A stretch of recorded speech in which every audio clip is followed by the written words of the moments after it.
everybody, and welcome to the second, you heard me, we're still going, second episode of the Baka Bros podcast. I'm your host, Brian, and with me as always, my co-host, Robert.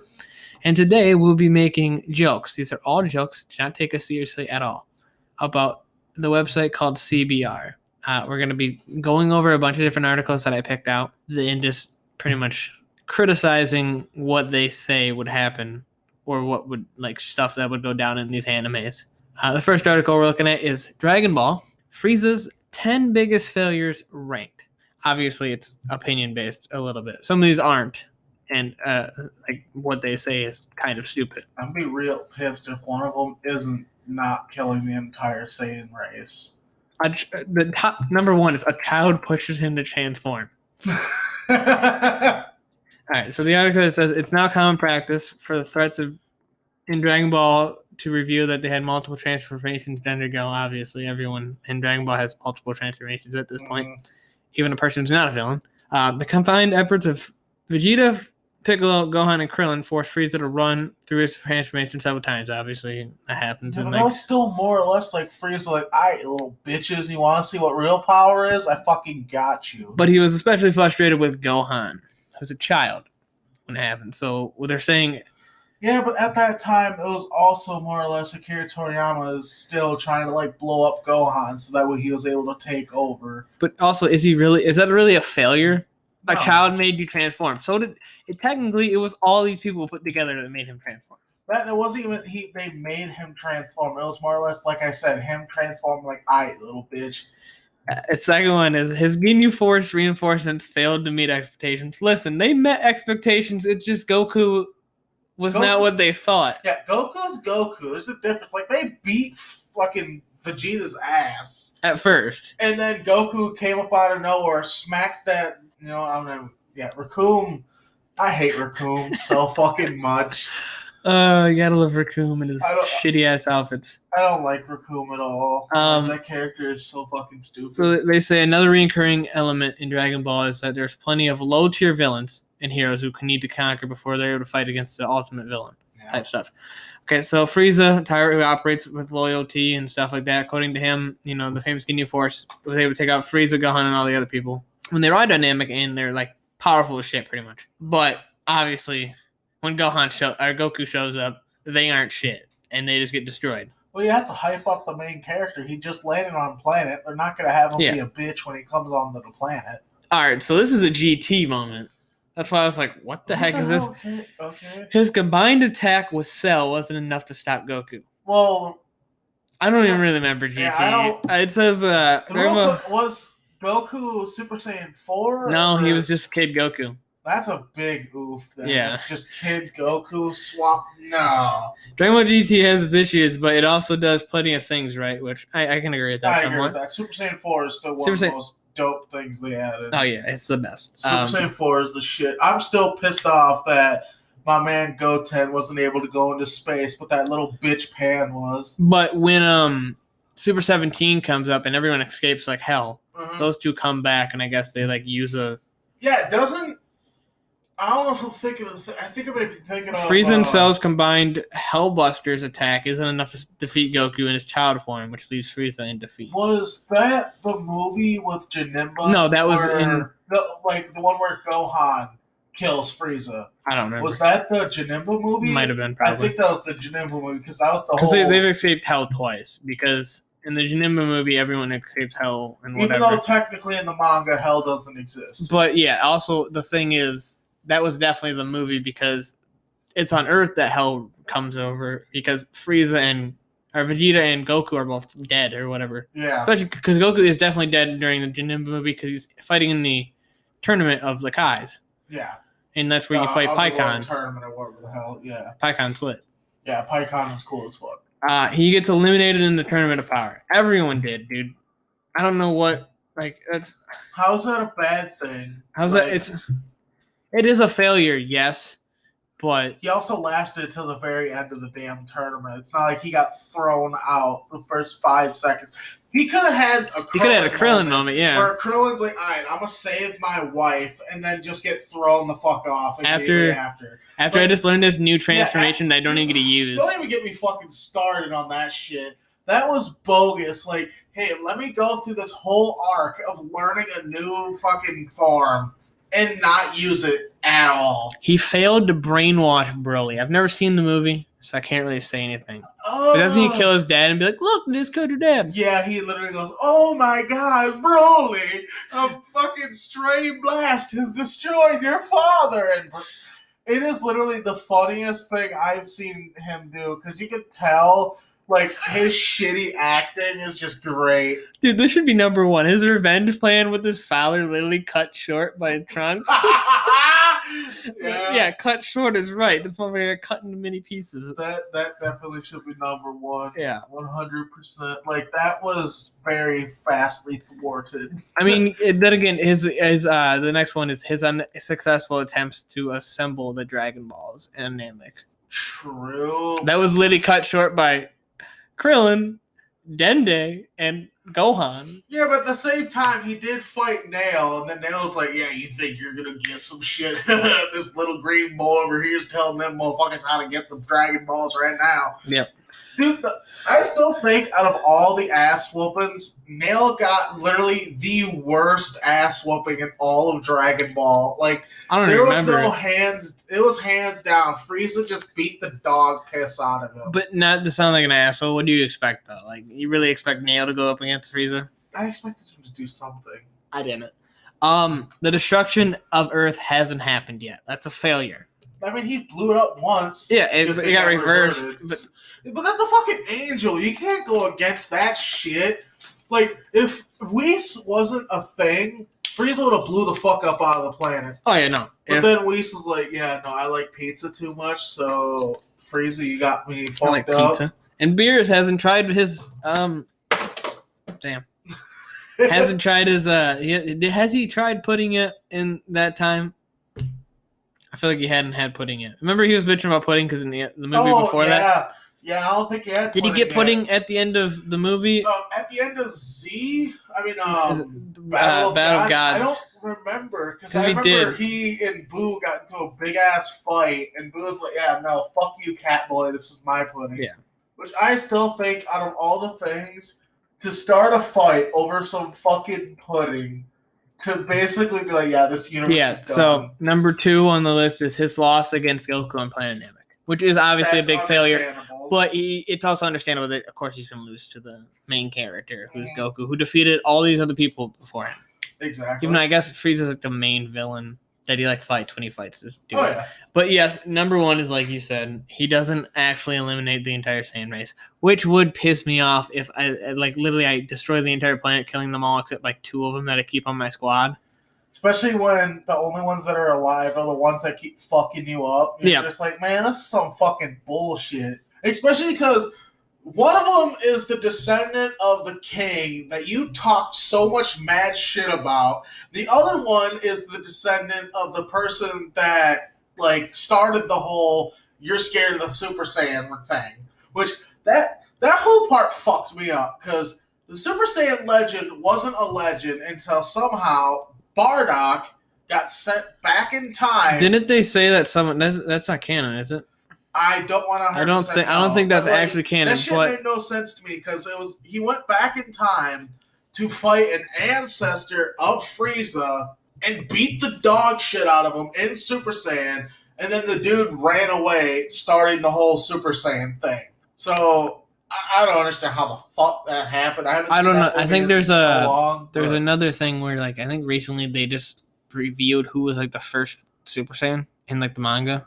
In the manga, I don't think so. I've heard a lot of things where there's this one Saiyan who was the very first God Saiyan. I don't remember what his name was, but Dylan was talking to me about it, how he was the first. And then through Dragon Ball Legends with Shallot and his twin, a lot of people Shallot are saying, has a twin? Yeah, Shallot has a twin. Spoilers. But so him and his twin, people are speculating that those two were actually the very first Super Saiyan Blues. Shallot? Mm-hmm. And his twin? Yep, because they can go Super Saiyan God right now in the game. Weird. Yeah. So Dragon Ball Super. Why Android 17 should replace Goku? You got me all sorts of fucked up. If anyone needs to replace Goku, it's fucking Gohan like it was supposed to. Okay, so the power scaling, and I'm reading the article, the power scaling in Dragon Ball Super continues to grow out of control, which is, I can agree with that. The power scaling makes no sense in Dragon Ball Z. Power scaling in the Dragon Ball universe doesn't make sense. That's because you literally go against Mercenary Tao, who's a dude who picks up a pillar and chucks that shit. Yeah. And rides the fucking thing. Yeah. For a long time. And then he go get to, before he even decides to assassinate Goku, he gets a haircut. And like the person's like, do you like your haircut? And he's like, no, and then kills the person, I'm pretty sure. I haven't seen Dragon Ball. I haven't either. I just remember him getting a haircut before fighting Goku because he's so confident in beating Goku's ass. Alright. Doesn't he actually beat Goku too? I'm pretty sure. Because I want to say the first time they fight, he beats Goku. I'm pretty sure, yeah. And then Goku ends up training and shit and ends up beating him. Yeah. But then he turns into like Mecha Mercenary Tower, what the hell you want to call it, because he's like a robot or whatever. Alright, so that's later on. Yeah. But Goku is still working on his... Doesn't that happen in Z, actually? He comes back in Z in like a tournament or something. I don't think so. Or it's later in the series. GT also. No, that definitely wasn't GT. Dude, I haven't seen that shit in so long. I haven't either. I forgot I was reading. Goku is still working on his Ultra Instinct technique, and his obsession with getting stronger is making him increasingly one-dimensional. Thanks to the Tournament of Power, Android 17's short time in the spotlight was enough to prove that he would be more compelling main character going forward. Goku's always been, I need to get stronger, ever since, like, the start of Z. Yeah. Ever since he knew he can go Super Saiyan, at that point, he was more or less like, alright, let's see where I can go from here. Because when he's younger, he's more, like, kind of... He was just more or less getting the Dragon Ball. Yeah, getting the Dragon Balls because he wanted to make a wish. No. The reason why he originally got the Dragon Ball was just because he wanted the 4-star. Well, obviously he already had the 4-star. He was helping Bulma get the Dragon Balls. Yeah, but I mean, like, after that, when the fucking wish got taken because the fat pig motherfucker was like, oh, I want some panties to save the world. Yeah. After that, because it took a year or whatever for the Dragon Balls to turn back into the Dragon Balls, the only reason he ever wanted them was for the 4-star. He never wanted the wish. But also he technically did, because when he meets the Native American kid, he literally, his dad is like sick or something happens to where he has to use the Dragon Balls to make a wish for him. So he wants to collect them. Okay, so the Native American kid, one of my favorite things in GT is when he went back to the tribe and met them. At their order. Yes. Yeah, I know what you mean. That was one of my favorite scenes in GT. Alright, so ever since Raditz first touched down on Earth at the beginning of Dragon Ball Z, the franchise has been all Saiyans all the time. At this point, Android 17's best selling point as a lead is that he's not a Saiyan. So is Gohan. He's half. Yeah, but you know what they mean. Without a generic lust for combat or increasing power, increasingly confusing numbers of transformations, Super Cyborg has more room for actual personality. I feel like that's not true, because I feel like he mostly just wants to focus on his, like, being a ranger or whatever he is. Yeah, and 17 has, like, no emotions. Like, low-key, if he was a character that is the main character, he'd be boring as hell, because he has, like, no emotion for him. Yeah. Like, the only thing that ever brought him any sort of emotion was when he was with 18 and talking to her, or like 16 when they were talking. Yeah. Other than that, he's literally bland. Like, yeah, he's strong as hell, and he's saved the universe by winning the tournament and stuff, but actually being an MC for an anime, no, he's too damn... He's one-dimensional. So he's very boring. Yeah, but that's what they're saying about Goku, too. Yeah, but Goku still has personality to him. Because he might want to be always getting stronger, but that's literally what Dragon Ball Z is. Yeah. It's always been, hey, I'm Goku. Look how strong I can punch this motherfucker in the face. But they're saying that despite that, Android 17 is still more human than Goku has ever been. Goku's not human. Android 17 was. Yeah. At one point. Goku's never been human. Yeah, I know. He's a Saiyan. Exactly. When 17 won the Tournament of Power, spoiler. If you haven't seen it by now, then I don't know what to tell you. He used his wish to restore the destroyed universes, showing he possesses the necessary compassion to be real. Or it's because everyone else is saying to do it also. That and literally Zeno says, "Yeah, if you wouldn't have wished for this, I would have." Yeah, but that happens after the fact. Yeah, but just in general, it's like, yeah, if you wouldn't have wished for that, you would have been got destroyed anyway. So. Yeah, but that was after the fact. But still, in general, and I guarantee, 17 being 17, he's obviously going to wish for everyone back to life. Because what the hell is the point of wishing for anything else? Yeah, he doesn't want anything. Yeah, that was like the whole point of the tournament. Android 18 even goes as far as say Goku is rubbing off on her brother. That sounds sexual as heck. Especially coming from 18. Yeah, 18 saying, "Hey Goku, stop rubbing off on my brother." This is being Dragon Ball. Being a strong warrior is essential. Fortunately, Android 17 has proven himself more capable, having stood ground against Super Saiyan Blue Goku, God of Destruction Toppo, and even Jiren.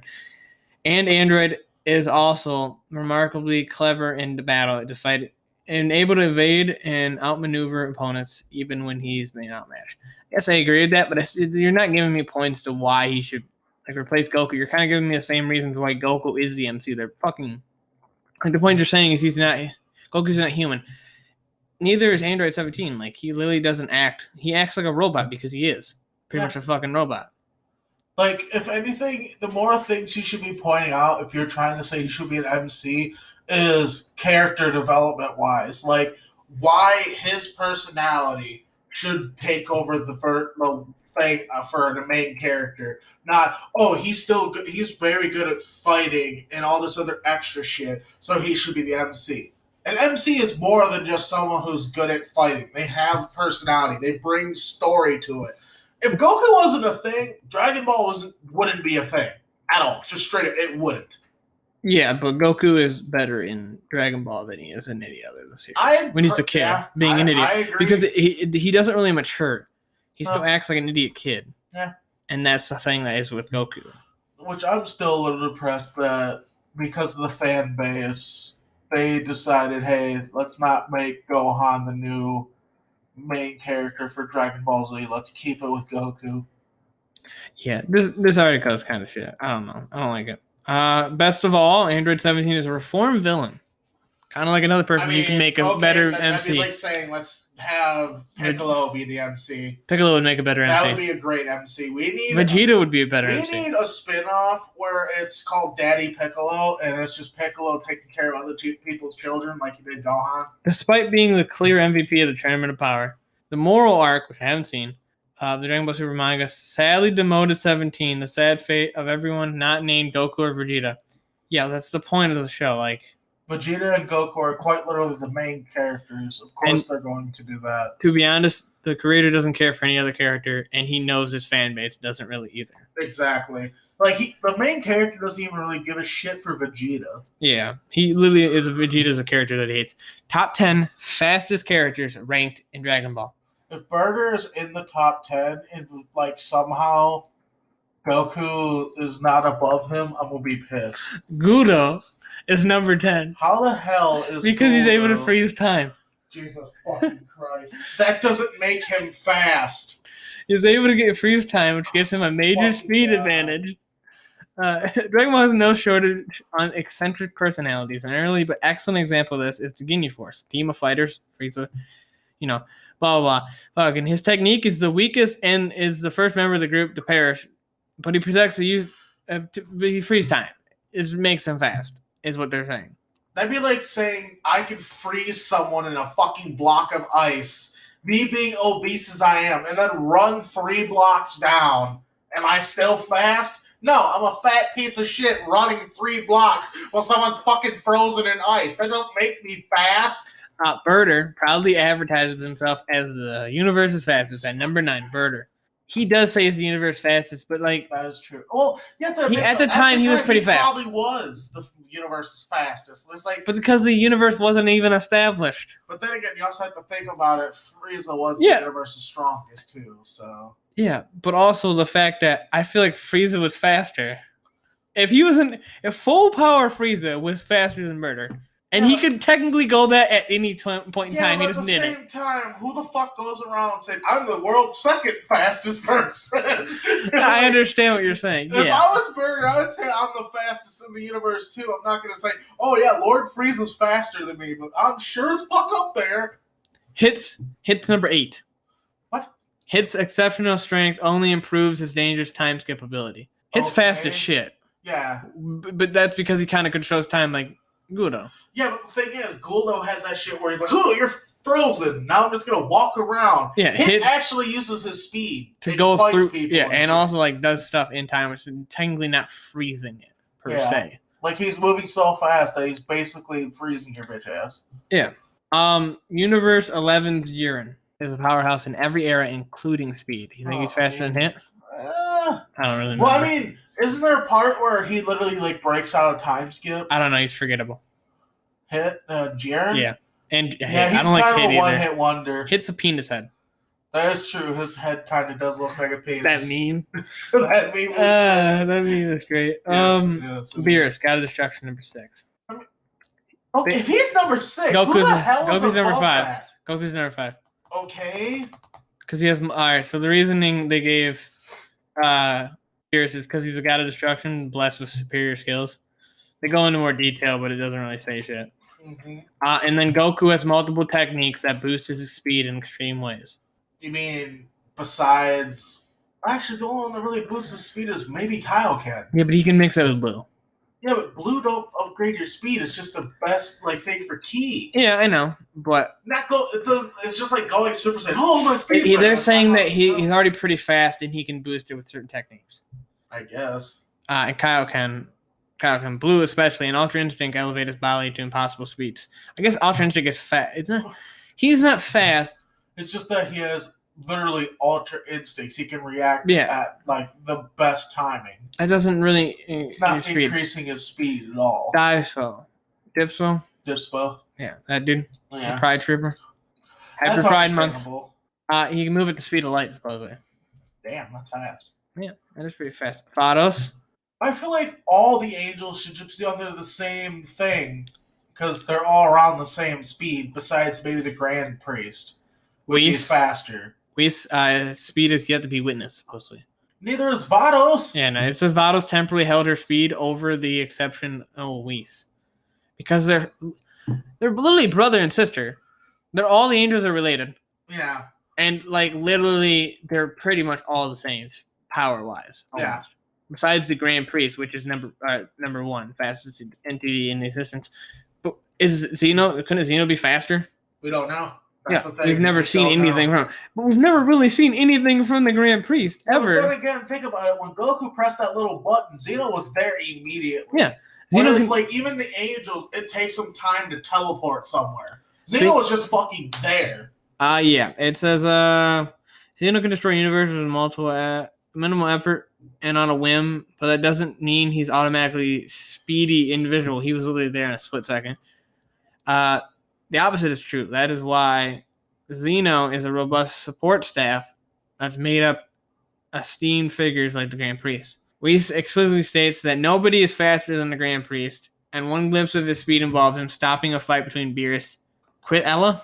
Who? I don't know. Who is it? I don't remember. I think he's another God of Destruction, right? Might be. All I know is Beerus tries fighting everyone. Yeah, Beerus does. Like, Beerus is about that. God dang it. Not quietly. God dang it. I hate, search Google. Yes, please. Yeah, it's the mouse, dude. The mouse god. Of course, the fucking cat is going to chase the mouse. That's kind of messed up. 10 times Vegeta went too far in Dragon Ball Z. Or Dragon Ball. You mean every single fucking thing he's kills ever innocents, done? Civilians at the World Tournament with Majin Vegeta. That's him as That Majin wasn't Vegeta. too far. He could have went a lot worse. He could have killed his wife. His genocide on Planet Namek for the Dragon Balls? I mean, that was understandable. Like, they weren't giving him the ball. Yeah, come on. Give him the ball and everything would have been fine. Yeah, all you had to do was give him the damn ball. It's either him or Frieza. It's either him or Frieza, yeah. His ego allowed him... a lot worse because he'd torture your ass. Vegeta just blew them the fuck up. Him allowing Cell to absorb the androids. I feel like Goku would have did the same thing because Goku literally would want to fucking sensu bean. That's a lot worse than just being like, you know what? Let's see how strong he can get. Goku knew how strong he was, and you're like, you know what? I'm gonna let my 12-year-old fuck you up. Yeah, and all right, so Goku would have did probably the same thing. He'd be like, oh wait, you're gonna get more powerful absorbing these people? Okay, go ahead. I guarantee if he would have knew that, he would have knocked the fucking androids out and handed them to him. He was more than willing to kill a child because he beats the shit out like Gohan. Yeah. So he has a goal, all right? It's not too far. This is back when he was a villain. He literally used to genocide planets. Yeah, full of men, women, and children. You don't give a fuck when you're doing stuff. The damage he does is Baby Vegeta. That's literally not him. That's Baby Vegeta. Fucking god. It's technically not Vegeta, all right? It's then Baby. You're like, okay, look at the shit that Ginyu did with Goku's body. Oh, yeah. Goku did it. Yeah. The thing is, Baby took over literally everyone on the planet. He carelessly kills his partner Nappa. That was planned. He was gonna kill him no matter what. Yeah, there's no like sitting there. You know what? Besides, Nappa was paralyzed as fuck. He couldn't do anything. What is a warrior race, especially Vegeta, going to do with a partner who can't move? He brutally beat up Goku while he was Majin Vegeta. Yeah, that happens all the time. Yeah, he literally fistfights Goku like once every season. He taunts Golden Frieza, allowing the Earth to get destroyed. I would have did the same shit, dude. I beat the crap out of Frieza. Dude, if I was Vegeta, I would have said more than just what he said, because you literally finally got the upper hand on someone that took out your entire race, someone that you've been trying to beat the shit out of, probably for at least 20 years. I would have been more cocky towards that. His destruction and treatment on planet Arilla. What the fuck is planet Arilla? I don't know. Vegeta really doesn't come into focus until he lands on Earth, but Dragon Ball teases character strength. Oh, is that the alien planet with the weird insect people? Yeah, I think so. Yeah. Like, before he gets there, he just blows up their entire fucking place. Mm-hmm. You guys are disgusted. And then he tortures Android 19. Android 19 deserved it. Android 19's a piece How is that shit. number one, too? Like, his entire treatment of an entire planet and race on that planet over... Oh, he beat the crap out of one android. So you're telling me the entire race of people who are innocent doesn't outweigh a fucking marshmallow that is literally trying to take over the planet and kill Vegeta Goku and shit. Yeah. I'm pretty sure an innocent race of aliens just chilling, doing their own shit, randomly getting blown up is worse than a marshmallow that's literally going, I'm gonna beat your ass, and then gets his cheeks clapped. Obviously, you haven't seen Bleach as much as me. I've read all the manga. I've seen all the anime, but that's about it. 10 anime villains who would be a perfect match for Aizen. I love Aizen, but at the same time, I hate that man. Who the heck is Quattro? See what it looks like. Quattro. Quattro? Also likes to hide her true colors with a pair of glasses. What the hell? Magical Girl Lyric. Okay, so this article literally states non-home. Aizen is known for hiding his true colors underneath a pair of glasses. So is this chick. All I heard was That's literally the reason they should fight. Seems like a no. The thing it says because she likes to hide her true colors with a pair of glasses. Is that no? And the next one is a chick from Queen Barrel. She also enjoys killing her failing subordinates like Aizen. She's from Sailor Moon. And that's the reason they should fight. Like, literally, the article states she did all this stuff to different people. Another thing they have in common is the way they treat their subordinates. Like, in the 90s anime, she was infamous for trapping this person in a fate worse than death.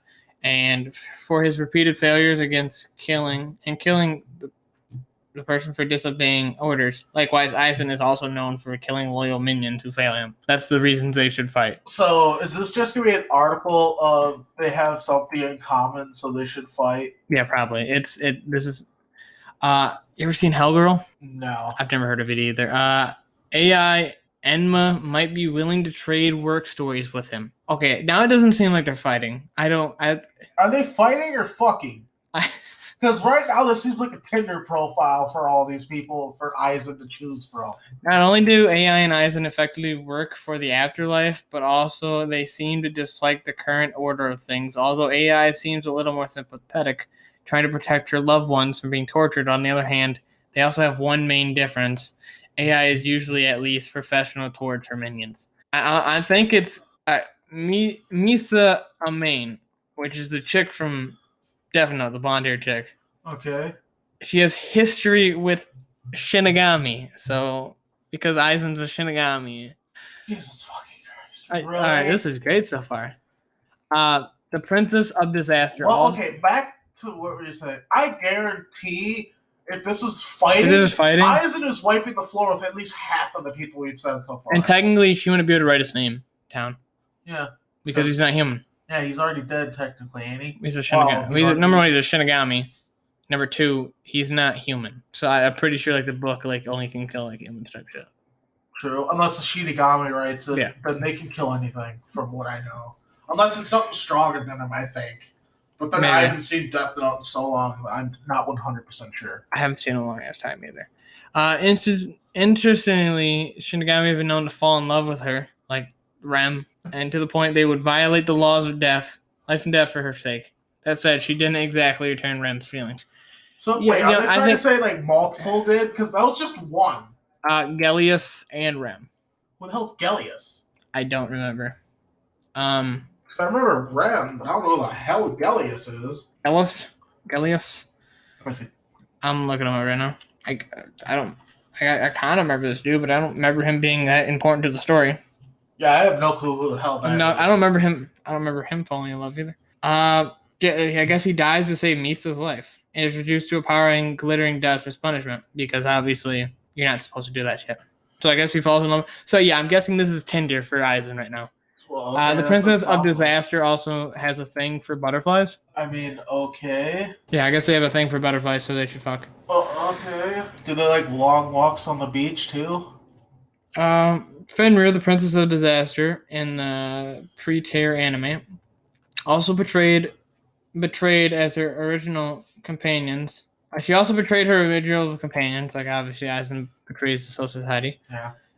She and Aizen have something in common. They both have a thing for butterflies. This is for so fighting, they should be right? together. I don't think it's fighting anymore. What the hell is the title? Kaguya succeeded in replacing a celestial princess in Inuyasha. What the fuck? So they should fuck. I'm assuming it's having sex now. I'm going with fucking now because this is definitely not fighting. Lust isn't above a little backstabbing either. The reason things is stupid. Devil Queen Rain. I'm sorry, dude. I heard my roommate just yelled, and it was hilarious. Devil Queen Rain Deville might sue a Soul King. What the? Okay, I thought this was about fighting. I thought it was about fighting too. I was about to shit on every single thing they said because I was like, oh, dude, there's no way these people are beating Aizen. I'm just gonna skip to number 1 because I don't know who number 2 is. I don't know who. I've never seen Overlord. What is it? Albedo. Get the fuck out of here. Why? If that's the bitch who I think it is, with the horns.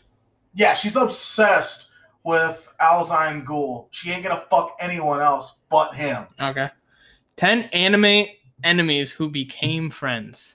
If Vegeta's not number 1, be pissed. Vegeta and Goku, number 10. That's some bullshit. They have turned into the anime's most iconic frenemies. Alright, what the fuck's number 1? Number 9 is Hiei and Yusuke, but their demonic differences aside for greater good. True. And I feel like that's better than... Yeah. That's because he actually changed, whereas Vegeta's still the same douchebag everyone loves. Yeah, but he is kind of a douchebag, especially when they go in the later arcs. That's because he is like, you know what? Fuck you, I'm going to do this for myself. Hell thing. Kakion and Jotaro. Yeah, but he wasn't really that big of a villain. And he was mind control type stuff. Yeah, like it wasn't really his... It's understandable. Technically, he was a villain turned good, and they become friends. Yeah. They were technically once friends and enemies. That's the whole thing. It's not villain turned good. It's enemies turned friends. Scar and Alphonse and Edward in Fullmetal Alchemist. Which but then Scar was never alright. So Scar was the enemy. Yeah, he's just pretty misunderstood, and that's who I was talking about in our last episode where I was like, I can't remember his name. It's just fucking like a 10-minute name. It's Scar, and then his like real name is really long as shit. But yeah, he's pretty much just a misunderstood dude. He does the best thing in the entire show, and that's kill that dog. Yep. My God.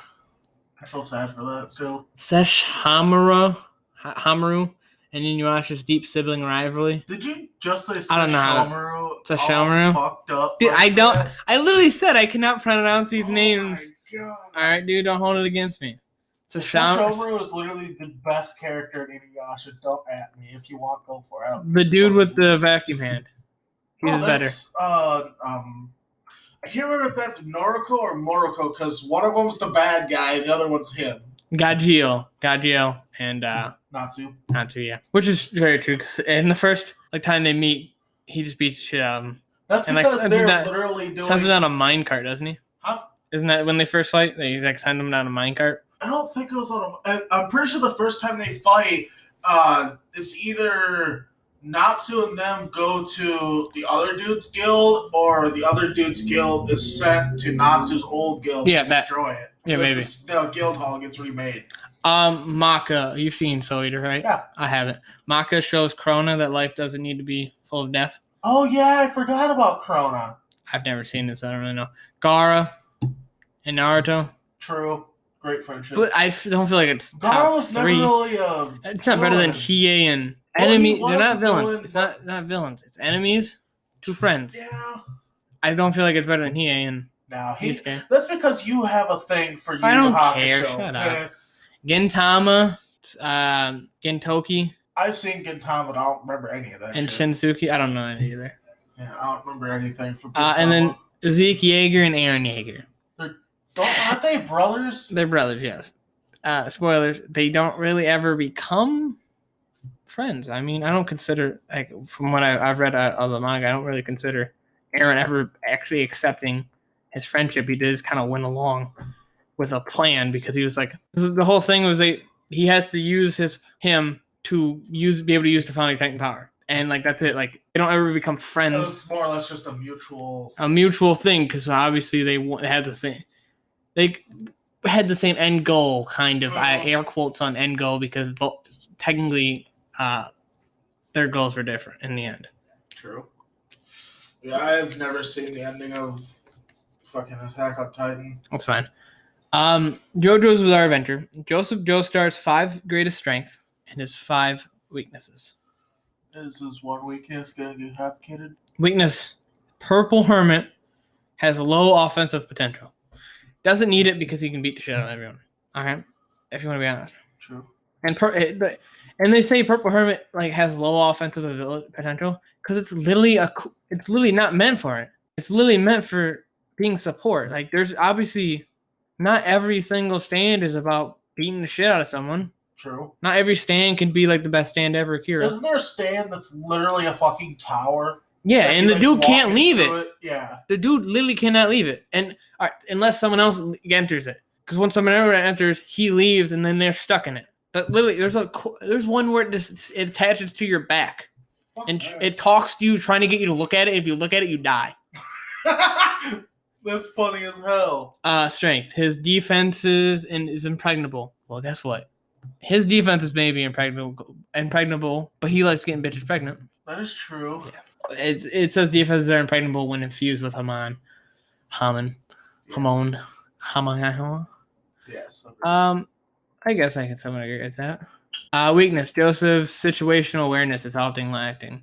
That's because he doesn't really pay attention. He never pays attention, but that is a weakness, yeah. Nice. And he can't fly for shit. He is extremely well connected and has powerful allies. Yeah, I could say that. That's definitely there. Joseph has relatively poor durability. I mean, that would be like, but his defenses are impregnable, but he has poor durability. That's kind of counteracting. Yeah, that's true. But then again, it could just be like his defenses are so good, but his durability is shit. Where if he gets hit, he's done. Hermit Purple renders Joseph a remarkably talented scout. But they were just shitting on it. Yeah, because there's an offensive person. I can't speak. Can't be used offensively, but yeah, but not everything. It's support. Like yeah, said is used for offense. That's what I was saying. Like you talk shit about it just to boost it. Isn't that the stand where like he can punch a TV and all that extra shit? Like he touched the TV and like the photo and all that stuff. Yeah, that's the one. Okay, yeah. So I was. Weakness: Joseph lack of foresight has placed himself and others in danger all the time. Yeah. But that's kind of the entire show. Basically. Everyone gets placed in danger, even like someone who's obviously has great situational awareness and stuff like that, like Jotaro or Josuke. They both are like great at like that stuff, but always get placed in danger. That's because it's called plot. Joseph has the best stamina of the Crusaders. Does he know? Does he?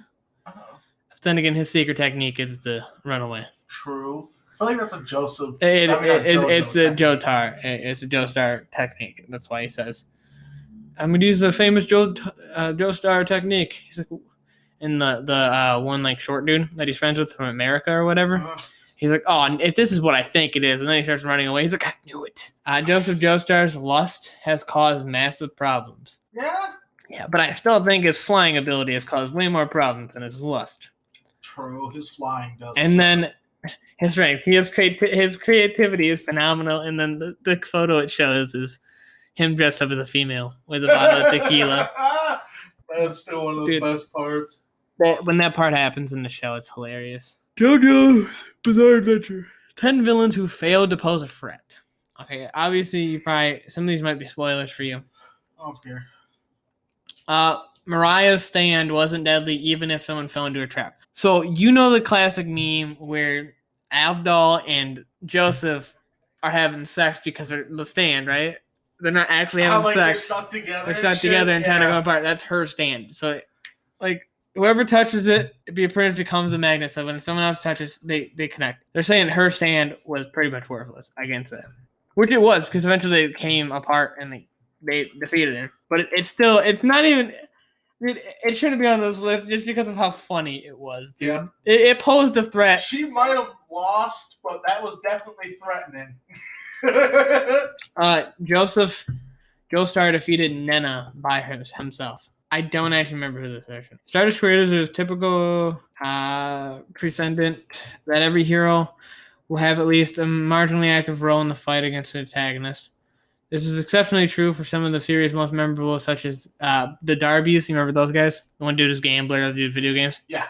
And then Vanilla Ice, which you haven't been there. However, not only was Joseph Joestar able to defeat Nena by himself in dosing her wart with a coolant. I don't remember this person. He was able to block all her stand punches with his mechanical hand. Stan's only threat was though how it provoked strangers into fighting him. Imagine not being a stand user and just seeing all these weird motherfuckers doing all these poses and shit and like watching buildings explode out of nowhere. You can't see them. You're just seeing people going, ooh, and then they explode. Black Sabbath was defeated with minimal injury. You probably don't know who Black Sabbath is. I know the band. Yeah, you know the band. All right, so this is part 5. Obviously, you've only been part 3 and you haven't even finished part 3. But pretty much this dude's power. You know the stand arrow that gave Dio his powers? Oh, yeah. Okay, so this dude, his stand thing pretty much has the stand arrow in his mouth.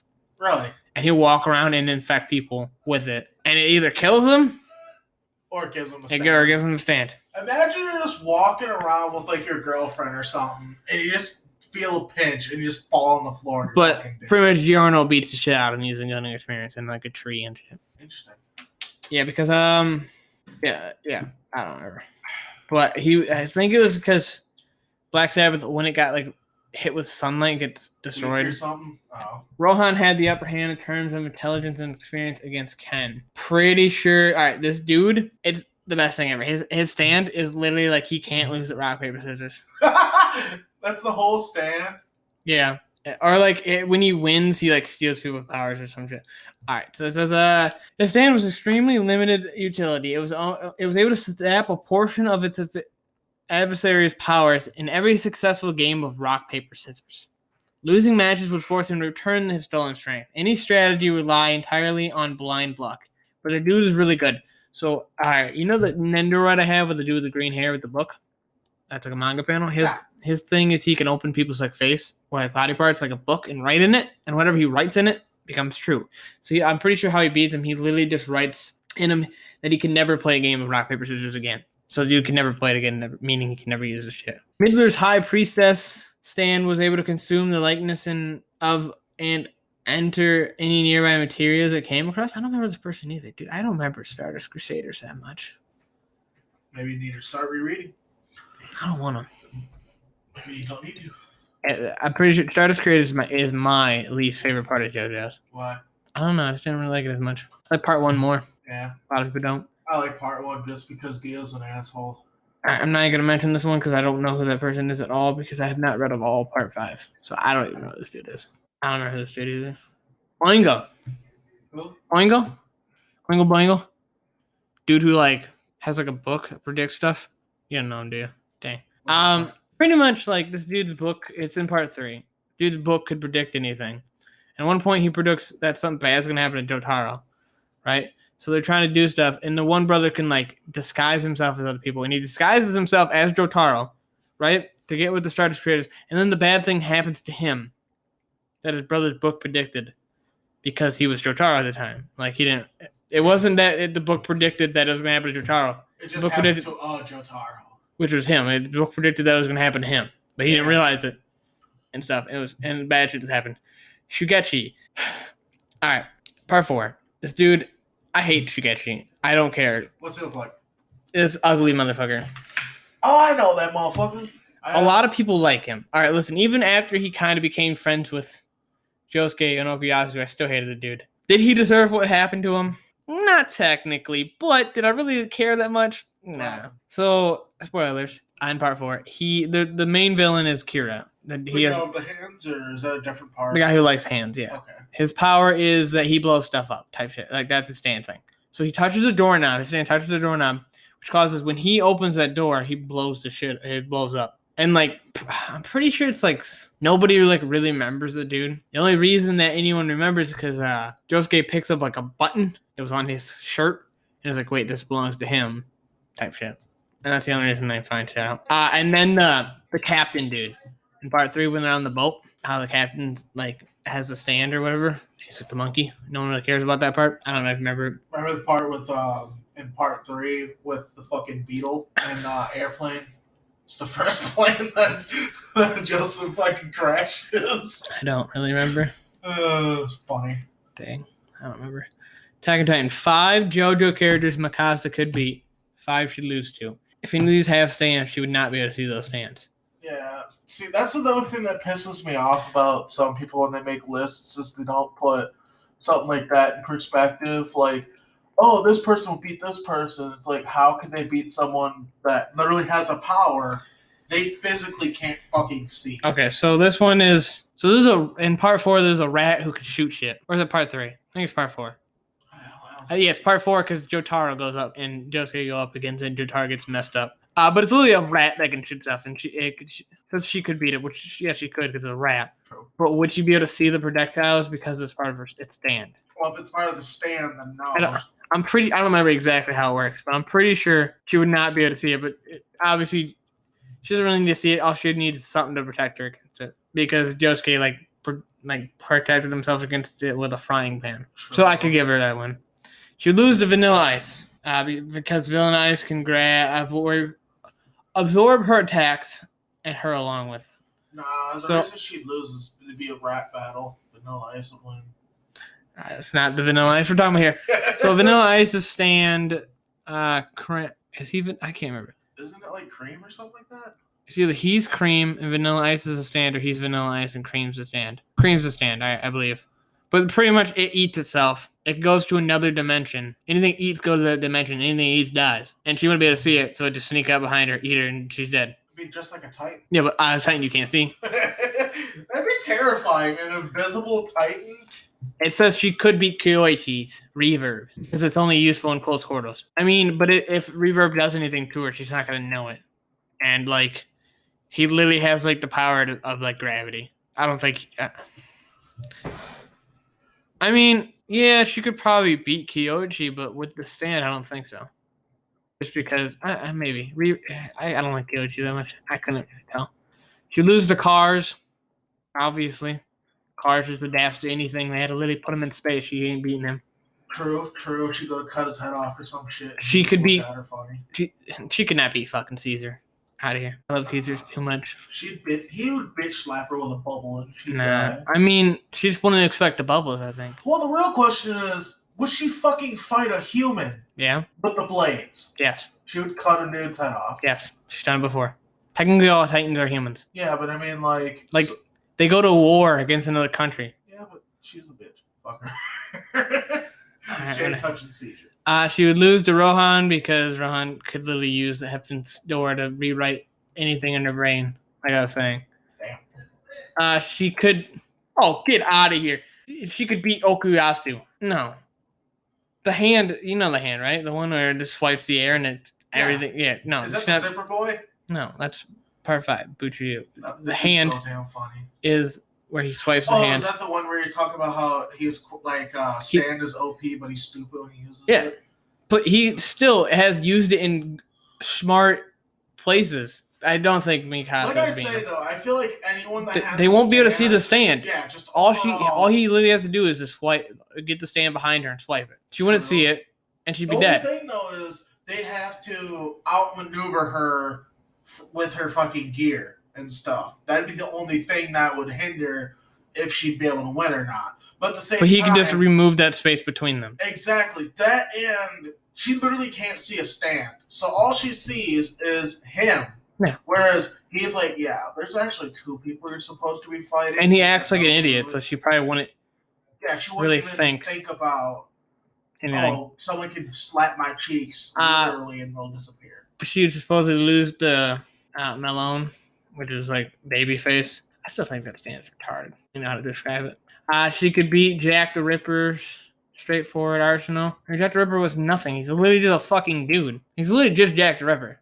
Like nothing special about him. You remember in part 1? Yeah. Yeah. I would lose the Sekko because he could lie and wait until an opportunity presents himself. I mean, that's any fucking person.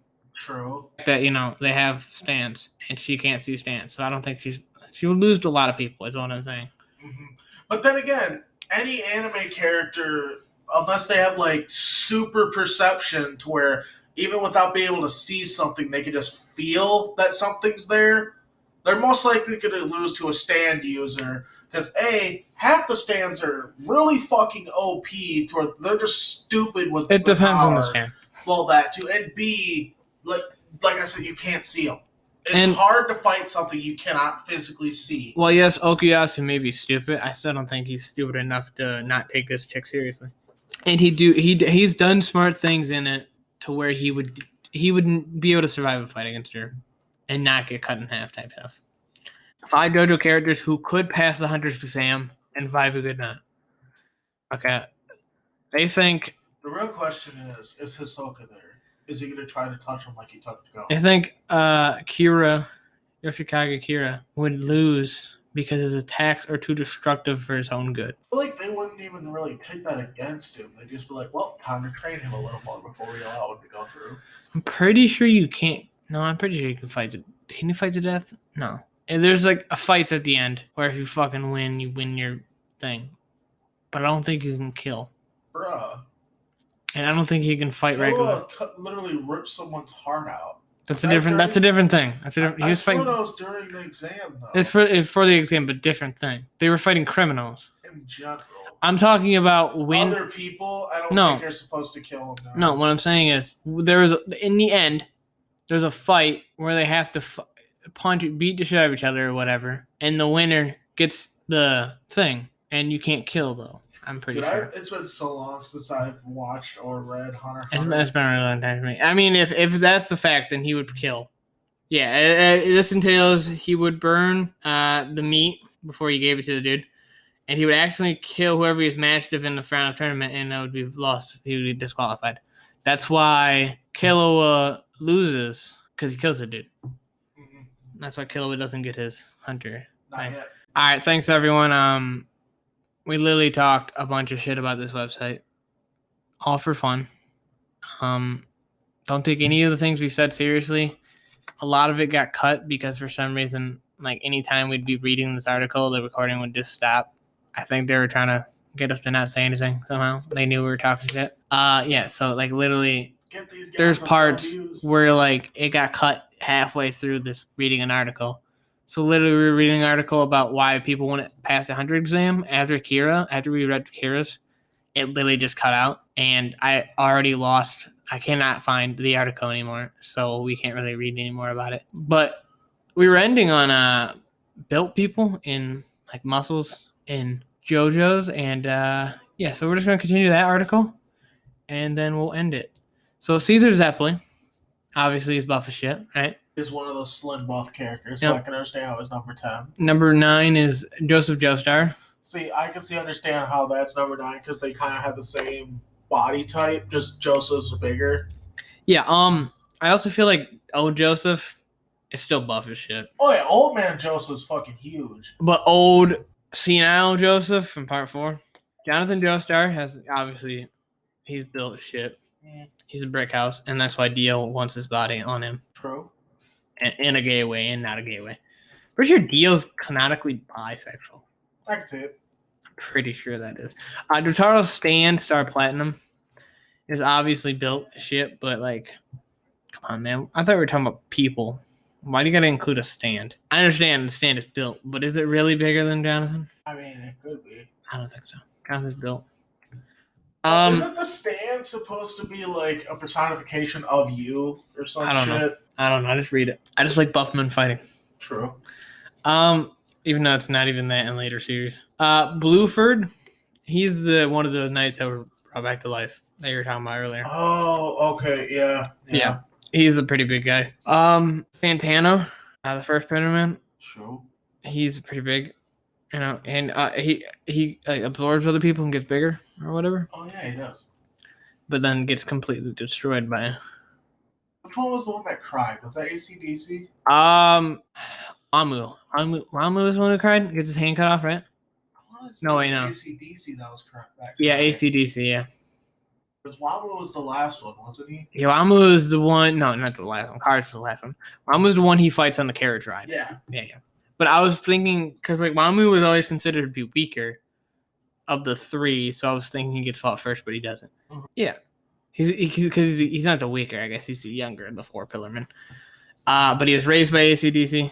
I also love how AC/DC is not AC/DC. It's literally ESIDIS.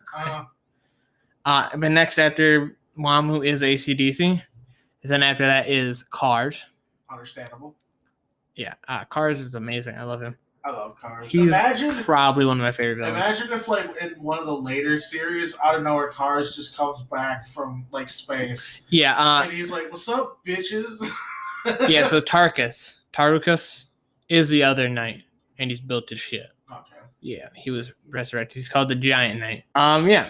I also love how, like, while fighting them, like, doesn't Jonathan, like, turn him, like, pretty much good? Yes and no. Like, I think he, I don't know, I haven't watched it in a while, but I think he more or less, like, turns their moral compass back on because they were, like, righteous warriors. Yeah, that's what I'm saying. And so they're like, well, shit, maybe we should, not do this dumb shit we've been doing. Yeah. All right, well, everyone, thank you for enjoying the second episode of the Baka Bros podcast. Would you like to add anything?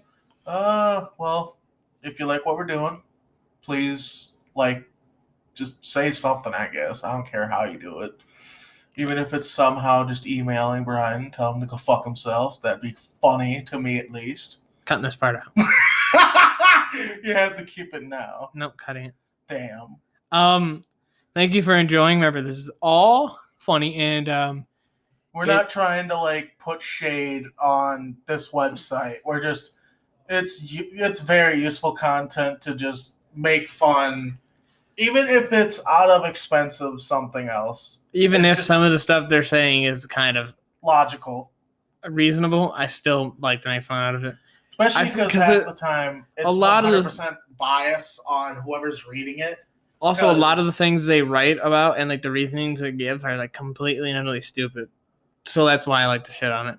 Understandable. But under a Fair Use Act, we are using this for criticism, so don't sue us, please. If you do, sue Brian. Do not sue me, please. Goodbye. Goodbye.